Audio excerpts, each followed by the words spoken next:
Get a deeper connection with the Cougars of BYU sports. God gives us a gift, and we use that gift until he takes it away. Deep Blue. Just sitting down afterward and being really tired and thinking like, wow, I just won the U.S. championship. This is Deep Blue. Here's your host, Jason Shepard.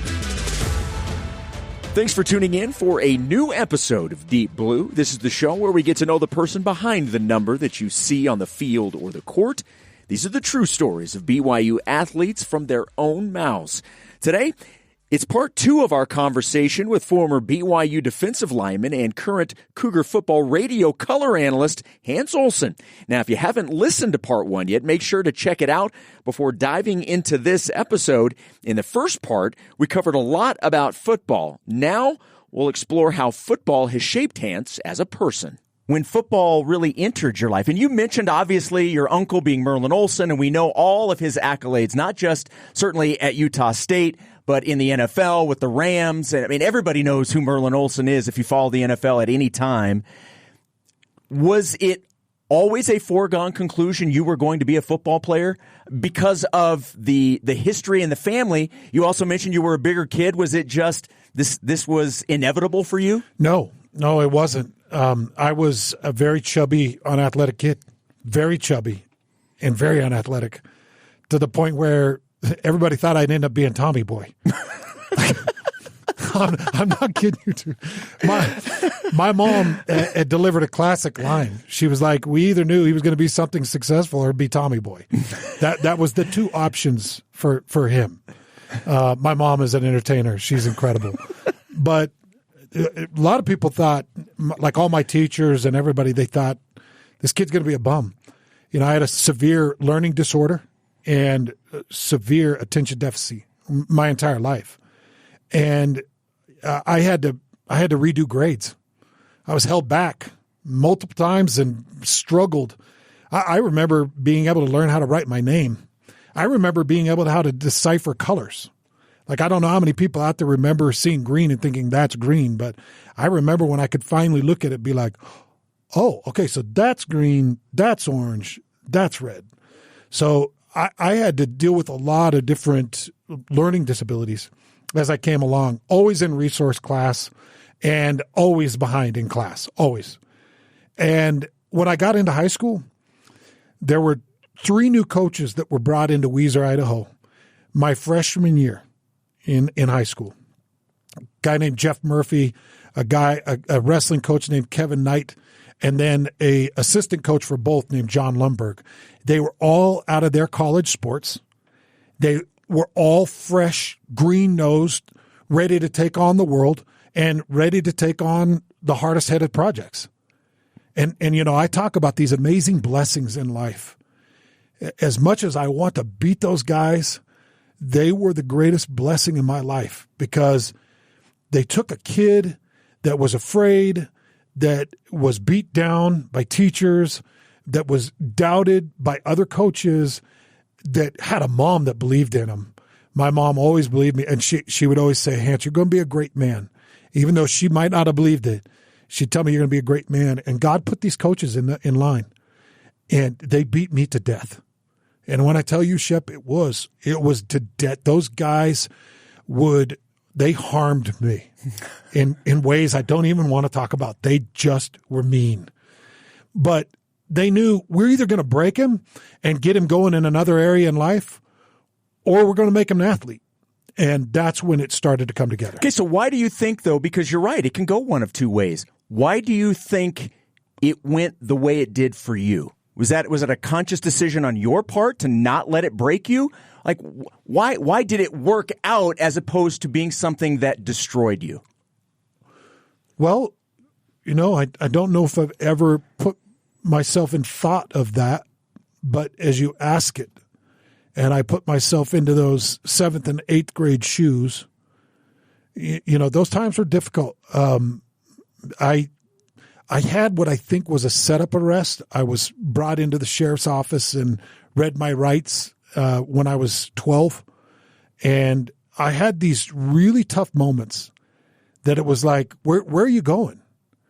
And I think in those moments, when I had the coaches bearing down on me and the pressures of sport, I started to say, I'll show them. I'll show you. I'll show everybody. Like I'll do this. And it was more of a stubborn where I felt like this was my area that I could show people.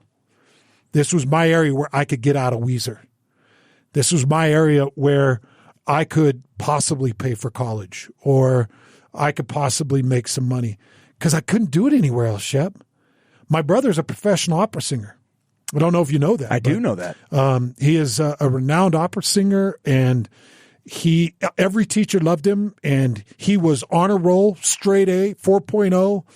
He was taught by Michael Ballum at Utah State and went on and got his master's at the Cincinnati Conservatory, and he was the angel in the family, and he would beat me to a pulp. He would just hammer me. And I remember thinking, I got to find a way to be successful somehow. And it's not through music. I can't play an instrument. I can't hit a note. It wasn't through academics. I knew that. I could hardly pull a D+, C- in classes. If it wasn't for teachers looking at me like, we just got to move him on because the other teachers had me for another year. And they're like, no, just give him an advancing grade. And then my sophomore year where it was like, oh, this kid, he might be. Then it was like, okay, give him enough of a grade that the clearinghouse will let him be eligible and we'll get him out of Weiser. Right. But it was an area where I started to realize I'll show you. And then between my freshman and sophomore year, my body started to change. Between my sophomore and junior year, my mind and body changed. And then it was off to the running. It was between my sophomore and junior year that a teammate on my team in high school said, you could be really good at this. And his name was Jason Bruce. And I remember the conversation because it was a real spark of realization. He said, you could be really good at this. And I was like, you think? And he's like, your uncle's a Hall of Famer. Like, you're the best on the team. At the time, I didn't realize it because my coaches kept my ego down. Right. And it was the first time I was like, you think? And he's like, dude. And then it was that year that, the colleges really started to reach out. And then by the end of my junior year, I was flooded with every university and every offer and every opportunity. And it was pretty cool because it was that moment where it was like, yeah, I could hit people with I told you so's. And this is my shot. And this is what I can do with my life. The original plan, even though we know how it turned out, was not to come to BYU. You were not coming to BYU. You were actually going to be wearing red. And it's not the red that people may think. We're talking about Nebraska. Yeah. Then something changed. What changed? This is crazy. So I took my official trips, took 5 official trips, none of them to BYU. I took one out to Nebraska, and I had committed to a coach named Tom Osborne out there. Legend. Tom flew out to Weiser, Idaho. Private jet, landed on a Weiser airstrip, and was at my house at 7:30 in the morning before a wrestling practice. Tom Osborne in Weiser, Idaho. He told me it's the first and only time he'd ever recruited in Idaho.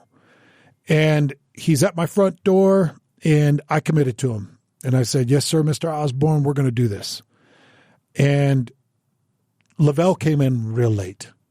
And I'll never forget the first piece of BYU that I saw was Tom Ramage, defensive line coach, showed up at Weiser High School in his BYU gear, pulled me out of class with his gigantic size fingers, poked me in the chest and said, you're coming to BYU. And I was like, you're out of your mind.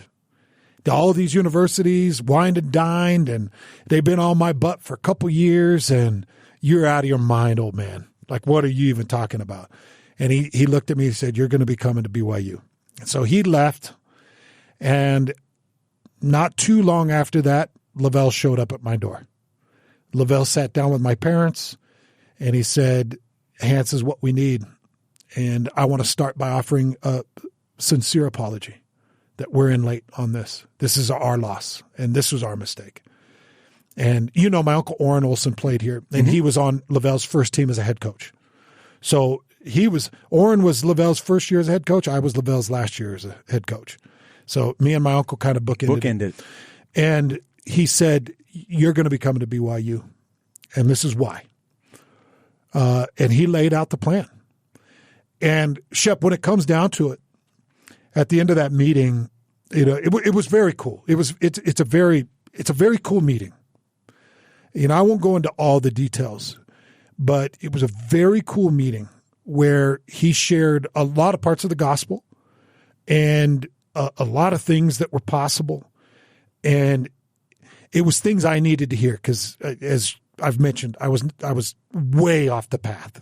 People ask me, "Wow, why didn't you serve a mission?" Well, my mission was trying to convert me first before I could convert anybody else. And I was very real with myself. I wasn't going to be a fake missionary. I wasn't going to do that.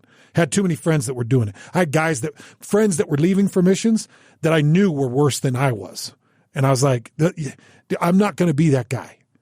But I wanted to find that. I wanted to find whatever it was that made my parents happy. And I felt like Lavelle was offering that. And as Lavelle was walking out the door, I had a thought. And I thought, ask him. And I said, Lavelle, he turned around. I said, will you be there for my 5 years of eligibility? Because he was old. Mm-hmm. At the time, he was 65. And I said, will you be there for my years of it? And he turned and looked me in the eye and goes, I will be there for all 5 years of your eligibility. And he was the only coach that was able to answer that question. I'd asked Oregon, I'd asked Tom Osborne, he couldn't commit to it. All the universities that I was considering, I'd asked. And Lavelle was the only one that could answer it. And he said, I'll be there. And by darned, he was until the final day. And we both left in 2000 together. And it was a pretty incredible thing. But 2 weeks before signing date is when I made the decision. And I didn't call Nebraska. Ever? Nope. Never called him. Do you regret that? No. Nope. No, because what people need to understand is as a player, you're a pawn just as much as they're a pawn. So you didn't feel there was any obligation to have to call Nebraska? No. Nope. You're being used more than they're being used. And this is a business. And maybe if I could go back and I felt like I wasn't a pawn to them, then maybe I'd call and be like, hey, I know I meant something more than just a football player to you. But in the long run, Shep, the coach / recruiting process and recruit process, until it's real, it's all surface level. Well, and you're going through this. You have other children who play different sports, but your son just is committed to Utah State. Oh, yeah. So yes. You've gone.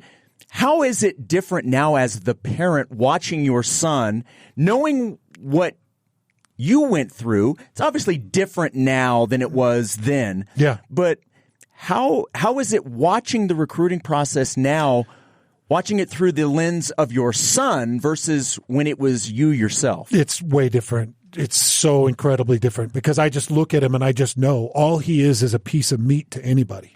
That's all he is. Until they get to know how beautiful a heart this kid is and how amazing, how bright of a shining star he is and how he makes me laugh every day and how he hugs his mom because he's a mama's boy and how beautiful he is when he laughs and how he attempts to make everybody laugh that he comes across. Until they know, all he is a piece of meat. And how I look at people that look at my son as a piece of meat, I'm like, I have no use for you. Right. All you think of my son is, how can he help you win football games? Okay, well, I'll get my son ready to help you win football games because he needs an education and he needs money.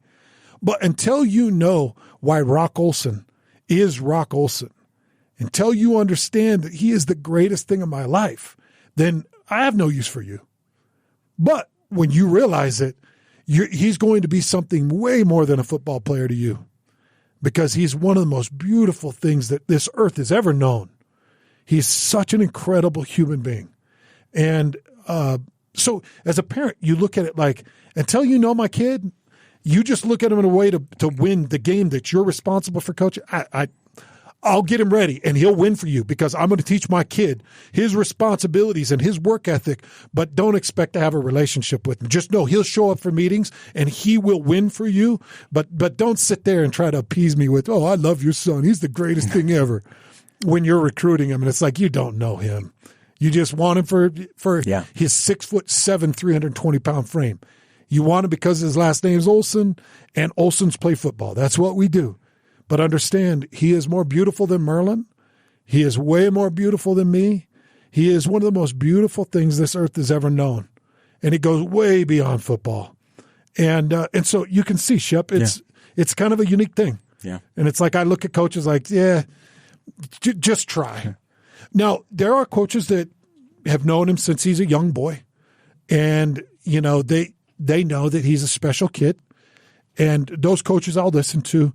But for the most part, the recruiting process is very superficial. And I know that. What a great tribute to your son, from a father to a son. That was fantastic. Well, I hope he doesn't hear this. Because I don't know if you've ever seen him on Twitter or something. I have. He's harsh. But it's a joke. Yeah, exactly. Yeah. He's just having some fun. We see each other at the end of the day after he'll fire a tweet off. And I'm like, dude, really?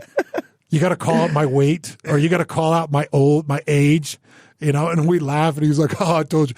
I can't do anything about it now because the kid he repped out 315, I think 8 times, and he's just finishing up his high school. Wow. 315 8 times. I think he's maxing out at 365 or 385. I didn't hit that until like my sophomore year in college. And so I don't mess with him. He'll scoop me up off the ground.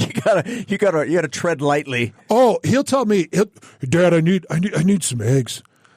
Oh, well, could you just make me some eggs? I'll get that done. I'll get your eggs. Yes, sir. Yes, sir. Would you like some bacon too? Can I get you some bacon, son? Can I refill that plate? Is everything okay?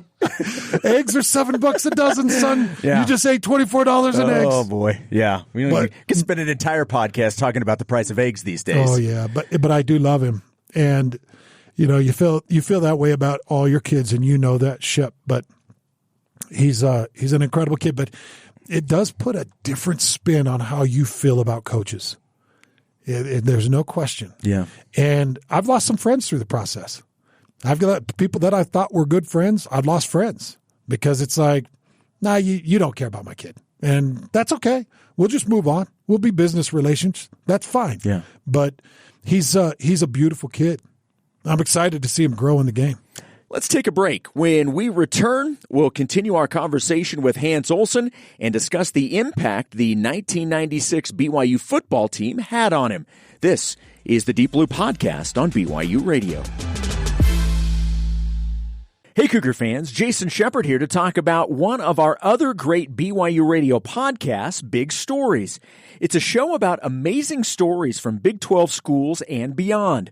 Host Cleon Wall traveled to places like Tempe, Lawrence, Orlando, and other cities to find real-life tales from BYU's opponents, like Baylor grad Jimmy Durrell, who moved back to an impoverished Waco neighborhood to help those who couldn't help themselves.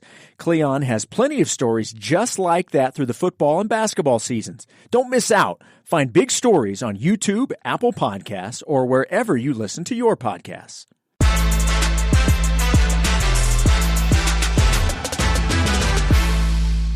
Welcome back to Deep Blue. Let's get back to our conversation with former BYU football player and current radio analyst Hans Olsen. You were on the roster in '96 when the team won the Cotton Bowl. Now you were a redshirt freshman that season. That's right. But you were around some of the greats on that roster. What type of standard do you think that helped set, that season set for you moving forward? It was a high standard. Really high standard, and the leaders on that team were really pure leaders and high integrity, high motor, and I sure loved them. But it did set the standard, and we just had that '96 reunion. Mm-hmm. Remember, we were doing the pre. I remember. So okay, I got to tell this story. we do the pregame out at Cougar Canyon outside, and they were going to have all of the players from that 96 team walk down like where the team does for like the Cougar walk before the games. And everybody that was associated with the 96 team got a special like pullover sweater. Yeah. And I remember how touched you were when you put that on. Because you didn't have yours before when we started pregame, but they came over and they gave you one, if I remember correctly. And you quickly put that on, and you were glowing. Yeah. Looking at that logo and knowing what that season meant and that was the beginning of your career. I'm glad you brought that up because I remembered that moment and how much I know it meant to you. Oh, it was incredible. Again, I cried. And that's fine. Like I'm, as you know, I'm a big ball baby, and that's fine. But Ben Cahoon came by the booth, and Ben said, "Hey, everybody's down there. They want to see you." And I said, "Hey, I'm gonna take off real quick." I think that we had 5 or 8 minutes before the show started. Right. And I ran down there, and I'd seen guys that I hadn't seen since '97. I hadn't seen Shea Muirbrook since '97, and I was really close to Shea. But you know, we all go in our different ways, and he headed out to the Oakland Raiders for a time and then got going with whatever it was military, and I think he's a sheriff now. And you just get going in life. And you may interact a little bit, but you don't get to see each other. Same with Darren Yancey.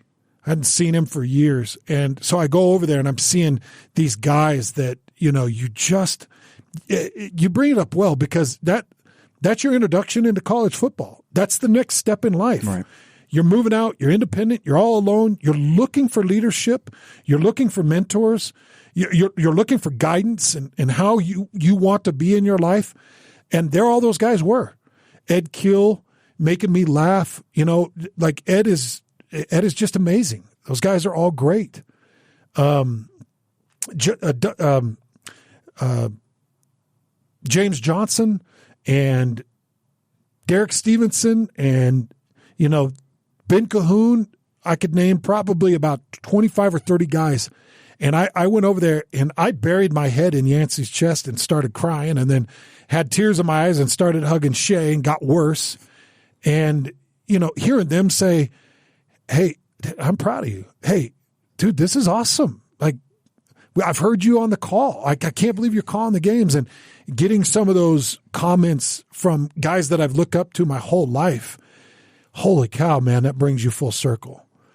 And I came back to the booth, and you're right. I was riding as high as I've probably ridden in 5 years. Yeah. It was an amazing boost. And I still wear that white pullover at least once a week. It's one of my favorite pieces of clothing I've ever owned. It has a 96 logo on the side of it and a beautiful blocked BYU because it was on that blocked BYU game. And with the drop shadow. With the drop shadow, as they call it. Yeah. And what an incredible tribute. And I was glad that they honored that team because it was such a unique, incredible team. Something else happened in 1996. And there's a part of me that's kind of embarrassed that I hadn't heard about this. I didn't know this. And maybe I'm the only one that hasn't heard about this. But in 96, you saved somebody's life. How'd you hear about that? We have our ways. That's funny. This is not a story that I was ever informed about. You have not talked about this that I've heard. Can you tell people this story? Yeah, it's a wild story. People won't believe it, but it's true. My uncle and I were given a medal as Heroes of the Year here in the state back in 1997, I think is when we were honored. But this happened November 5th of 1996. And my Uncle Orrin, who played at BYU, was living up in Alpine, was a bishop at the time. And he called and he said, I want to go fishing. And I remember saying, okay, let's go fishing. He bought me a 3-day license. And he said, I'm going to be at the house at 5:30 a.m. to pick you up. And we were headed up to Deer Creek with his father-in-law, who happened to be the BYU track and field coach at the time, Coach Robinson. Mm-hmm. And we get to the 4th, And I call him because the forecast was just pure snow. And I was like, Oren, it's just snowy. He's like, I already bought the license. I'm going to come pick you up. We can fight through a little snow. We're going to be fine. He picks me up. We head up to Deer Creek, and we're fishing on the east side of Deer Creek where that inlet comes in. I don't know if you know where the inlet comes in. Yep. So it's not all the way over on the Heber side, but it's before you start turning towards Heber. There's an inlet there. And it was about a 50-foot drop off the road from that inlet. And then there was a massive pool of water and then a stream that would go in that feeds into Deer Creek. So we started out fishing that stream we got there at about 6:15 in the morning, somewhere in there. And we started fishing the stream. And Oren's like, let's go down the stream a little bit. We'll try down the stream. So we're about 50, 70 yards away from the road and the 50-foot drop and that fishing hole that we were going to eventually fish down to and then fish the fishing hole. And it's about 6:45, 7 o'clock in the morning. Oren had slipped in with his leg, so he was wet all the way up to the hip. It was sideways snow, and it was freezing.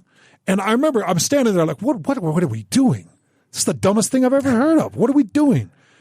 And then we hear this crazy screech, and we look, and this truck comes flying off the road. And it lands on the front part of it, and then it starts into a cartwheel. And it just started cartwheeling down the side of the hill and lands upside down in that fishing hole. And so you could see the tires, and you could see where the truck came down, but your mind just doesn't know how to process it. It doesn't process it. Because you're in this serene fishing hole with sideways snow, and now you got this truck that's flown off this cliff and landed upside down in this water, and you're like, what is going on? Yeah. Well, my Uncle Oren, who is an absolute beast of a man. I don't know if you've met Oren. I have not. Oh, dude, he's a beast of a man. And he was, I always give him a hard time. He took second in state wrestling, and I took first in wrestling, and we never let it happen on the mat. But we always entertained it. But we were both, I was college level good health then, and Oren was still probably 245, 250, lean mass, stud, strong guy. He runs to the truck, and he's yelling at me. I think he's in the truck, saying that whoever the driver drove it off I think he's in the truck. Well, your mind doesn't let you think that there's somebody under this freezing cold water while the snow's coming down on it. Your mind doesn't let you think, oh, there's somebody trapped under there. Your mind goes to, well, okay, where is this person? So I'm scanning the hill because I thought for sure he'd gotten thrown out of the truck because it was flipping like one of these BYU gymnasts on a floor routine. It was all over the place, and he was a construction worker. He had one of those it was one of those power wagons, and he had a massive toolbox back in the back of the truck, one of those old flip-up steel toolboxes, and it opened and it flung tools everywhere. And so I'm looking all over the place for this man. I thought for sure he'd flown out of the truck. Oren's standing at the edge of the bank, and he's looking down, and he says, he's in the truck. And I said, there's no way he's in the truck. And all of a sudden, the horn starts honking under the water. So you hear this underwater. And he's yelling, come down here. He's in the truck. Meanwhile, his father-in-law was too far down the river, didn't even know that this was going on. So Oren jumps into the water. He's the first to jump in the water. And he starts fishing down. It's deep enough that he had to get down just about where his face is in the water, and his arm is extended into the window. He gets a hold of the guy, and he's trying to pull him out. And Oren comes back up, and he goes, he's kicking at me. I can't get him out of the window. He's kicking at me. And he said, get in here. And I'm looking at it like, it looks cold, Oren. It's cold water, Oren. It's snowing. I don't know what you're doing. And I'm like, okay, let's do this. So I jump down in the water, and he says he's kicking at me. He pushed away and kicked at me. He said, so what we're going to do, you and I are going to go down. We're going to get as much cloth as we can, and we're going to pull until he's out the window. And I was like, okay. He said, you ready? I said, okay. 1, 2, 3. We both kind of go down. Mm-hmm. We get our hands full of cloth, and we pull this dude to the window. And when we pulled him to the window, we're like, oh no, this dude ain't coming out. Like, he's not coming out. And Oren was like, pull. So we're pulling and kind of resetting our hands and pulling. And you got these two, one to be NFL guy, former NFL guy. Oren played with the Chiefs. And we are cranking on whatever this body is that's stuck in this truck. And it's not moving much. So we didn't know at that point if he was drowned or unconscious or what. So we're heaving, and we finally pop his head out, and we get his head above water, and he's gasping. He's alive, and he's gasping. We get him out of that truck, and we stand him on the shore, and this dude is about 6'6", 6'7", 380 pounds. Wow. His name was Tom Swan, and he's standing next to Oren and I, who are big dudes, and we're looking up at this guy, and the snow is coming sideways. And we're all freaking, soaked to the bone. And we're all the three of us are looking at each other like, what in the heck? Nobody's saying a word.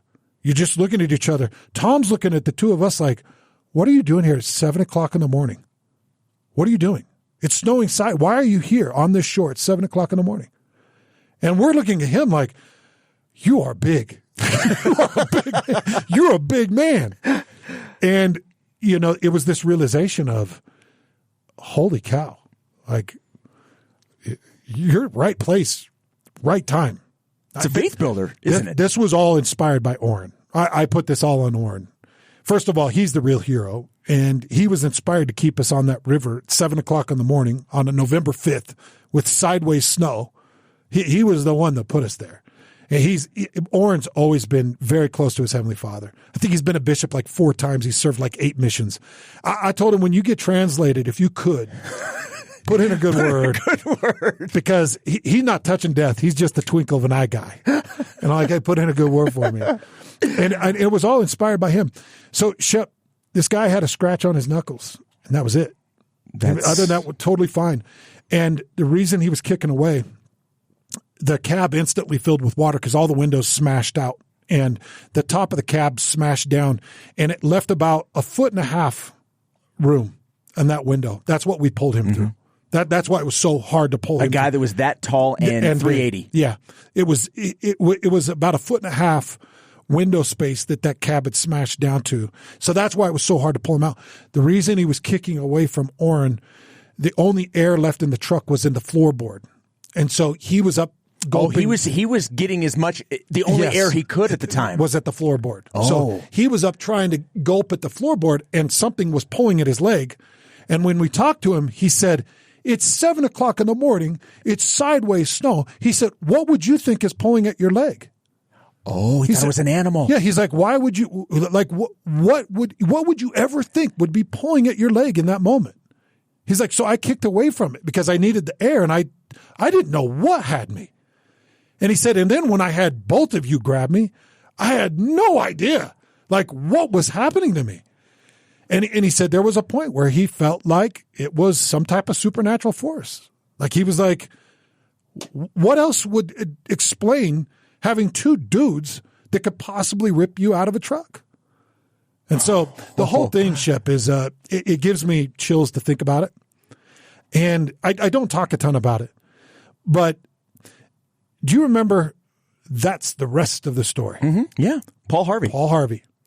Paul Harvey did it on That's the Rest of the Story. Wow. Yeah. It was I actually have the recording of it. Paul Harvey did, he read the whole story out. And he goes, and that's the rest of the story. And it was us. It was me and Oren. Wow. But Tom came to my wedding. Tom really stayed around as long as he could. And I've kind of lost touch with him. But I've thought about him a lot. I think he had 3 or 4 daughters. And he was able to be a dad and do his thing. But wow. Yeah, crazy story that you bring that up. I haven't talked about it in a long time. I don't know how we transition from that back to your BYU career, but we'll do our best here. What a story, by the way. Is that wild? That was my freshman year down here. Wow. So when you look back at your career, and we've already touched on a couple of those things. Obviously, you were there for the '96 season to be able to witness that. You bookended your career with the miracle for Lavelle beating the Utes at the very end of the game in Salt Lake City. When you look back at your BYU career, how do you look back on it? Amanda Olsen. That's it. Yeah. I look back at it as Amanda Olsen, marrying her in the temple. The greatest accomplishment of my life is Amanda Olsen. And it's the greatest thing that I took from this university was Amanda Olsen. Now, she was a UVU girl, and I don't hold that against her. In fact, UVU girls were always better at dating. They always felt just a little bit more light and a little bit more laughter. So I always dated UVU girls when I could, and Amanda Olsen's the greatest thing that happened to me in my time here. And I'll never forget being sealed to her in the temple and having Lavelle Edwards and Tom Ramage and some of my teammates and my parents and her parents, her mom, in that sealing room. And if you were to ask me, boil down a single moment of BYU that means the most to you, that's the moment. Is finding my eternal companion and being able to be married to her for time and all eternity in this amazing church and in this amazing gospel that I continue to try to grow in. It's a continual effort. Yeah, it is for all of us. I have a true, undying testimony, but I am not the historian. I am working on it. I'm trying to become more the historian and understand the depths of the gospel. I definitely understand more the people that have rebuilt this gospel on earth. But what an amazing thing to be able to take from your school, a person that you get to spend the rest of your life with. And she is my best friend. And she is, you feel like somebody was created on this earth for you. And that's Amanda Olsen. And I got to find her here. And with that comes a lot of other great relationships with teammates and coaches lost. Shep, my coaches are passing on, man. Yeah. And it's been really hard to watch those amazing men that set the standard for me pass on. I've attended a lot of funerals here, and it's been rough. But what a great thing to say that you could take from your time in college football is the perfect eternal companion. And that's Amanda. So I want to ask you one last question before we wrap up. I think we all at some point in our life always wonder, I wonder what would have happened if. You ever think back on that moment when you told Tom Osborne, yes, sir, let's go? You imagine what you would have missed out on had you decided to go to Nebraska? Yeah, so I've played it out quite a few times in my mind. And, in that vein of trying to continue to find more clarity in the gospel and to be better as a man in this church, because I've got a lot of room to work. Where I was at that point and the choices that I was making, I have a pretty good idea of where I would have ended up. And I don't like it. I don't like the thought of where I would have ended up, because it feels like every diagram I draw of the potential path of that choice probably puts me outside of the gospel. Definitely puts me outside of an eternal marriage to Amanda. And it probably drops me in a layer of confusion, and my guess is regret. And I say that, Shep, because when you grow up in the gospel and then at some point you decide the gospel is false, or the church isn't true, or there were lies, or there's no facts, there's no truth to its restored nature. You can't help but reflect back in the lessons that you learned when you were younger. As much as you want to fight it, as much as you want to kick it out and say it's all wrong, you'll never forget the wholesome feeling. You'll never forget that point of security. You'll never forget learning of Christ. You'll never forget the warmth of your mom and dad. You'll never forget the warmth that the Spirit gave you in those maybe few moments. Yeah. But they're moments that sit on you. And so I've pictured myself in this decision, falling away from the gospel, probably marrying somebody outside of the church. I might have found happiness in a different form, but I think I would have always reflected on the beautiful feelings that you get around pure love and the support of your Heavenly Father and the support of your parents and the constant reassuring nature that the church brings you. Even if you sit in the back pew on a Sunday and you're late and you're sitting there and you hear that one comment that hits you in the heart and you're like, geez, man, that's a moment of warmth that I couldn't get anywhere else. It's something that you can't. It leaves a hole in your heart that you actually have to turn. People always wonder why people that fall away the church get so angry towards the church. It's the only way to combat it, because you know you had those moments. And the only way to explain it, or the only way to stay away from it, is to combat it and to search reasons to make it ugly and fake. And I think about being in a marriage outside of the church with a different woman, raising kids without the gospel. And I'm sure I would have had happiness. I just don't like the alternative, Shep. I like what I have. And I love that I can turn towards my Heavenly Father. I love that I've got that safety net. I love that my wife and I can look at each other like, hey, I know you're following the rules. I'm following the rules. That makes it really easy to trust each other. Yeah. And obviously you know that trust is the cornerstone. And trust being the cornerstone, well, what is the meaning? What is the backing of trust? It is your Heavenly Father. Yeah. So it's a choice that I think about a lot. And you bring it up, and it's like, I'm a deep thinker. Yeah. My thoughts go really deep, and I'll sit and think and dwell on these things. And every direction, every way you look at it, whatever the end result would have been, it couldn't have touched what this result is and where this university and where that decision has led me. I can't thank you enough for being willing to come in and do this today. This was so much fun. You and I have worked around each other for so long, and I have thoroughly enjoyed being able to get to know you on a much more personal level over the last couple of seasons. I truly do consider you a friend, and I love working with you, man. Back at you, Shep. Right back at you, dude. I love those pre and posts and everything that we get to do together, and I look forward to a lot more years of it. Yep. Well, thank you for doing this. I hope you enjoyed it, because this was so much fun. Just do it again, man, if you ever need me. Okay. All right. I appreciate it. Thanks once again to my guest, Hans Olsen. My name is Jason Shepard. This episode was produced by Ben Hall.